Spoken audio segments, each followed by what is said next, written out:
Hi friends! Stuffed మిర్చి fry ఎలా prepare చేయాలో చూపించబోతున్నాను. మిక్సీ జార్‌లో కొబ్బరి తురుము, ఒట్టి కొబ్బరి తురుము, పుట్నాలు, తగినంత సాల్టు, జీలకర్ర వేసి మెత్తగా గ్రైండ్ చేసుకోండి. ఇప్పుడు ఇక్కడ బజ్జీ మిరపకాయలనేది తీసుకుంటున్నాను. ఇలా కత్తితో ఘాట్లనేది పెట్టండి పచ్చిమిరపకాయని.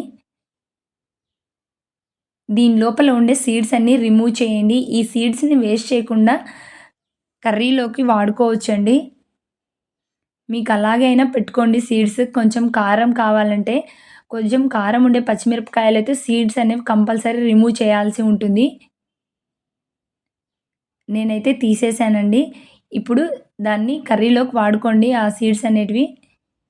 ఇప్పుడు పచ్చిమిరపకాయల్లోకి ఈ పొడి అనేది స్టఫ్ చేసుకోండి. ఇలా స్టఫ్ చేసుకొని బజ్జీలైనా వేసుకోవచ్చండి. ఆల్రెడీ షార్ట్స్‌లో అప్‌లోడ్ చేశానండి. ఇలా స్టఫ్ చేసి బజ్జీలని ప్రిపేర్ చేశాను. అవి కూడా చాలా టేస్ట్‌గా ఉంటాయి. అన్నం పప్పులోకి మధ్య మధ్యలో నంచుకొని తింటూ ఉంటే ఇవి సూపర్ టేస్ట్‌గా ఉంటాయండి. ఇంకో ముద్ద ఎక్కువ తినాలనిపిస్తుంది. పప్పన్నంతో అయినా సరే, రసమన్నంతో అయినా సరే. ఇప్పుడు కడాయిలో ఆయిల్ వేసుకోండి. 2 గరిటెల ఆయిల్ అనేది వేసుకోండి. ఆయిల్ కొంచెం ఎక్కువ పడుతుంది. ఇప్పుడు ఒక్కొక్క పచ్చిమిరపకాయని కొంచెం ఆయిల్ వేడెక్కిన తర్వాత వేయండి. మీకు తొందరగా మగ్గిపోవాలంటే ప్లేట్ మూత పెట్టేసేయండి. గ్యాస్ అనేది సిమ్‌లో పెట్టుకోండి. మధ్య మధ్యలో తీస్తూ ఒక్కొక్కటి తిప్పుతూ ఉండండి. మాడిపోకుండా చెక్ చేసుకోండి మీరు.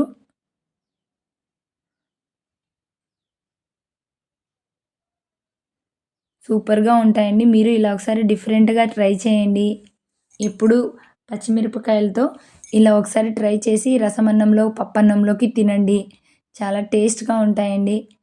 చూడండి తొందరగా మగ్గిపోయినాయి. ఒకదాని మీద ఒకటి పెట్టేసేయండి. తొందరగా మగ్గిపోతాయి.